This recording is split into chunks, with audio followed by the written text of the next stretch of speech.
عيسى عليه السلام.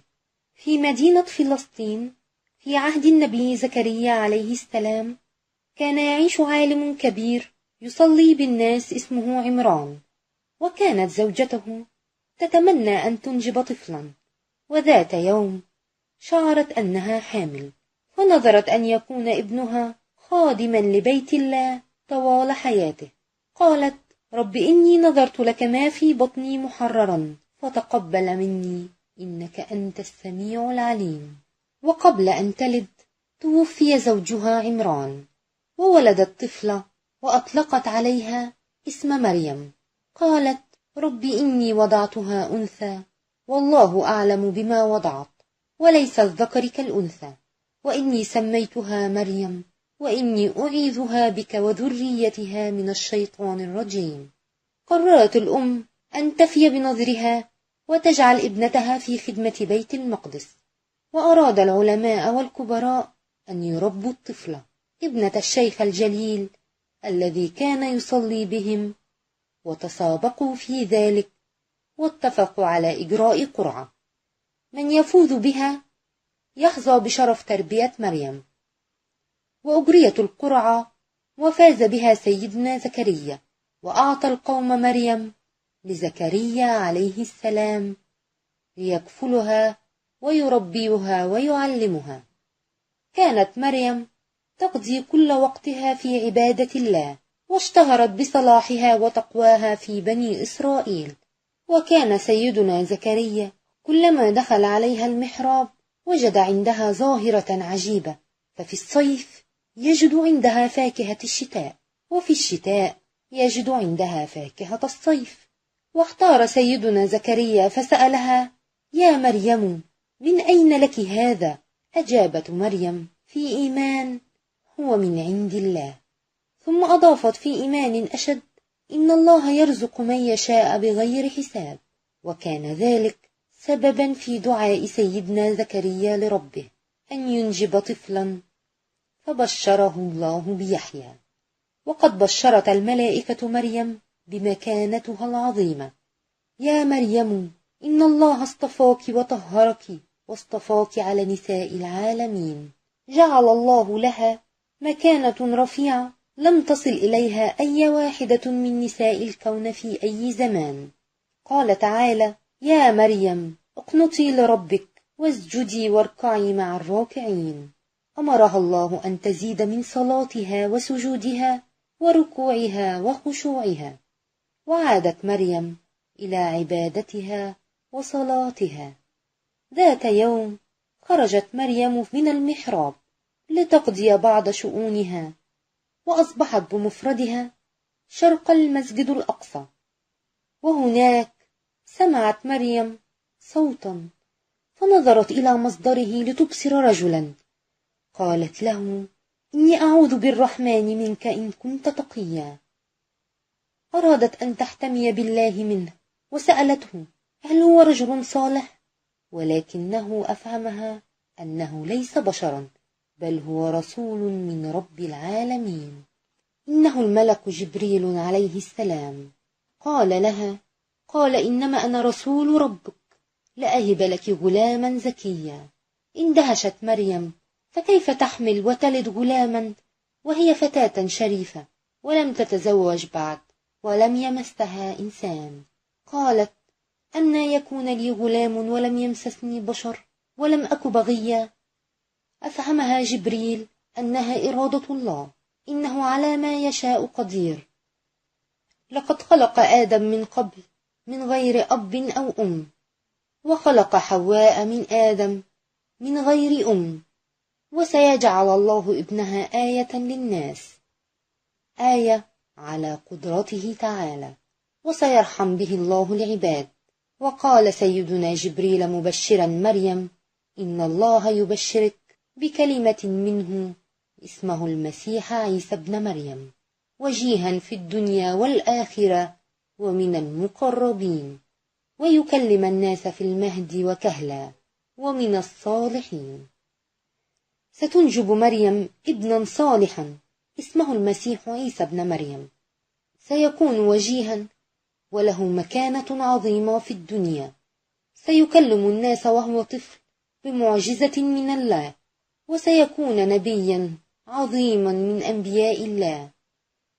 حملت مريم، كان حملا خفيفا يسيرا، واعتزلت الناس في مكان بعيد حتى لا يلاحظ أحدا حملها. وحانت ساعة الولادة، وبدأت مريم تشعر بآلام الولادة، فلجأت إلى جذع النخلة وفكرت في قومها كيف ستواجههم ومعها طفلها، وماذا سيقولون عنها، وشعرت بالقلق والخوف. تمنت الموت، لأن الناس لن تصدق أنها ولدته بغير أب. سمعت مريم صوتا يناديها: ألا تحزني. أمرها الله أن تكف عن الحزن، إنه معها سيرعاها وينصرها. أوحى الله تعالى إلى السيدة مريم: هزي جذع النخلة لتسقط عليك الثمار الشهية، فتأكلي منها وتشربي من النهر، فإما ترين من البشر أحدا فقولي: إني نذرت للرحمن صوما فلن أكلم اليوم إنسيا. كلي يا مريم واشربي واطمئني، وإذا قابلت أحدا من البشر فقولي له إني صائمة. وكان من عاداتهم في الصوم الامتناع عن الطعام والكلام. وحملت السيدة مريم طفلها الرضيع، وفي خجل اتجهت إلى قومها لتخبرهم بأمره.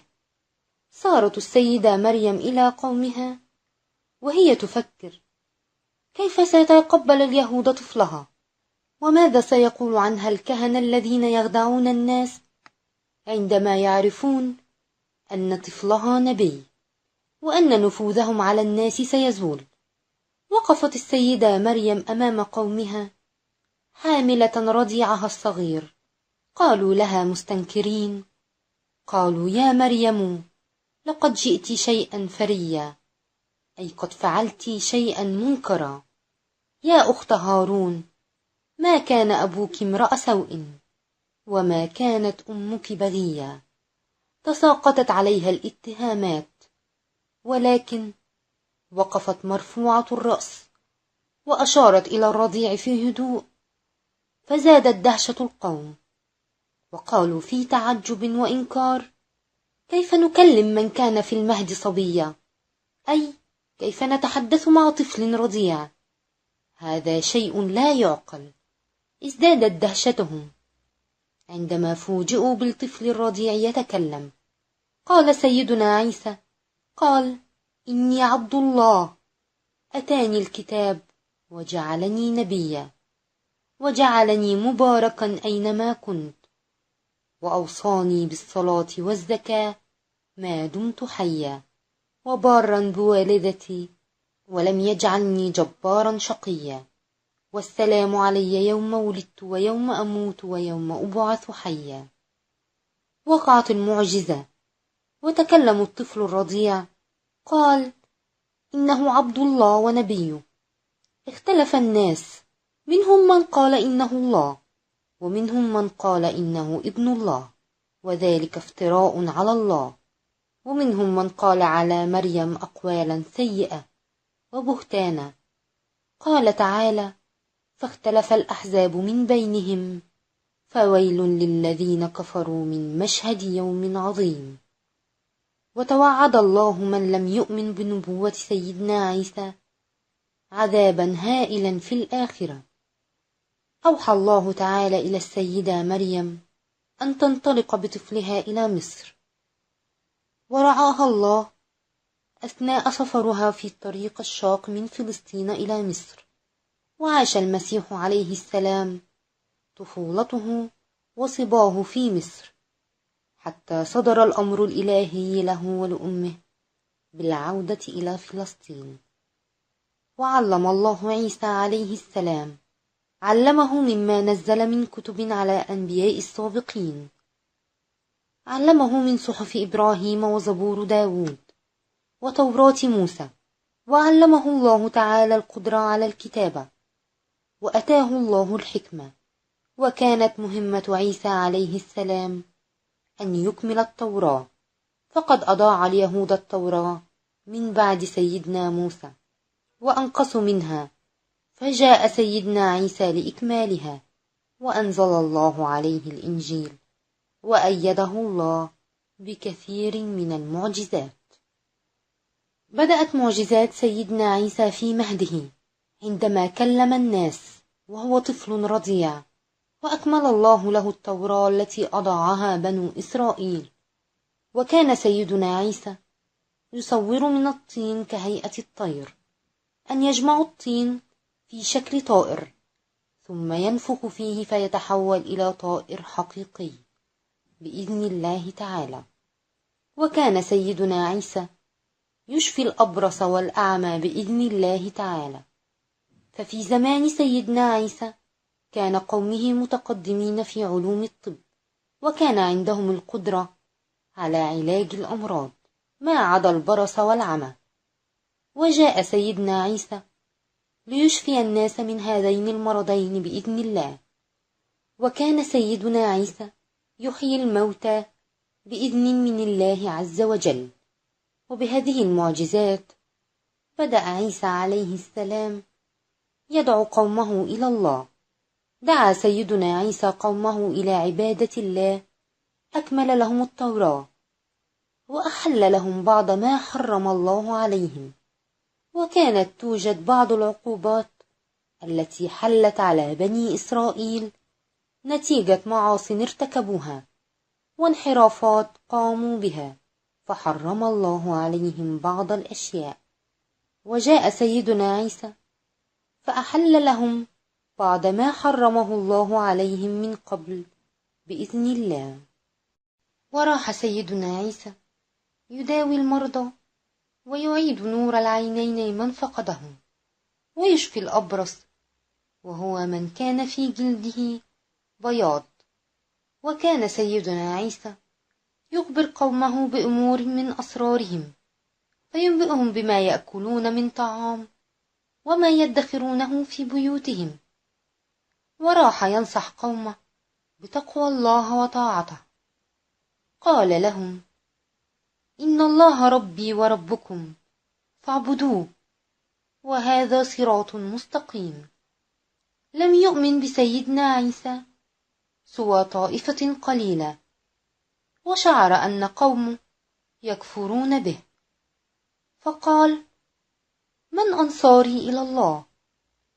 آمنت جماعة من الناس اسمهم الحواريون.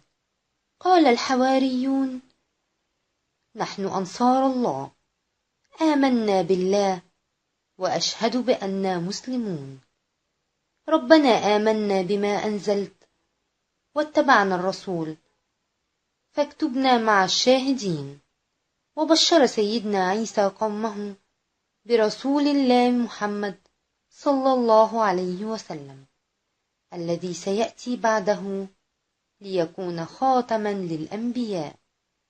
قال: يا بني إسرائيل، إني رسول الله إليكم مصدقا لما بين يدي من التوراة، ومبشرا برسول يأتي من بعدي اسمه أحمد. وجاءهم بالبينات والمعجزات، فقال قوم: هذا سحر مبين. رفضت عقولهم أن تؤمن بالله واتهموه بالسحر. أمر سيدنا عيسى الحواريين أن يصوموا 30 ليلة، فلما انتهى صيامهم قالوا لسيدنا عيسى إذ قال الحواريون: يا عيسى ابن مريم، هل يستطيع ربك أن ينزل علينا مائدة من السماء؟ حذرهم سيدنا عيسى أن يشكوا في قدرة الله تعالى. اتقوا الله إن كنتم مؤمنين. قالوا: نريد أن نأكل منها وتطمئن قلوبنا ونعلم أن قد صدقتنا ونكون عليها من الشاهدين. أي كانوا يريدون أن يأكلوا من هذه المائدة التي تهبط عليهم من السماء، ليعلموا أن الله تقبل صيامهم وأجاب دعاءهم. ودعا سيدنا عيسى ربه وتضرع إليه قائلا: اللهم ربنا انزل علينا مائدة من السماء تكون لنا عيدا لأولانا وأخرانا وآية منك، وارزقنا وأنت خير الرازقين. دعا سيدنا عيسى الله تعالى أن ينزل المائدة لتكون عيدا لهم يوم فطرهم، وعيدا لمن يأتي بعدهم، وأن يزيد في رزقهم. واستجاب الله لدعوته. ظهرت غمامتان في السماء بينهما المائدة، وراحت تقترب رويدا رويدا. وسيدنا عيسى يدعو الله أن تكون المائدة رحمة لهم، وأن يجعلها الله بركة وسلامة لهم. وهبطت المائدة أمام عيسى عليه السلام، وكانت مغطاة، فرفع عيسى الغطاء وهو يقول: بسم الله خير الرازقين. وبدأ الجميع يأكلون. كان بينهم مرضى، فشفاهم الله بعدما أكلوا من المائدة. وتوعد الله من يكفر منهم بعد هذه المعجزة بعذاب شديد لا يعذبه لأحد آخر من العالمين. قال تعالى: إني منزلها عليكم، فمن يكفر بعد منكم فإني أعذبه عذابا لا أعذبه أحدا من العالمين. وأكل الناس كلهم من المائدة دون أن ينفذ طعامها، وشفي كل مريض من مرضه. وصار يوم نزول المائدة عيدا للحواريين ولقوم عيسى عليه السلام. غير الناس من تعاليم سيدنا عيسى وأقواله. ادعوا أنه إله، وأن أمه السيدة مريم إله أيضا. قال تعالى لسيدنا عيسى: يا عيسى ابن مريم، أأنت قلت للناس اتخذوني وأمي إلهين من دون الله؟ قال عيسى عليه السلام: سبحانك، ما يكون لي أن أقول ما ليس لي بحق. إن كنت قلته فقد علمته، تعلم ما في نفسي ولا أعلم ما في نفسك، إنك أنت علام الغيوب.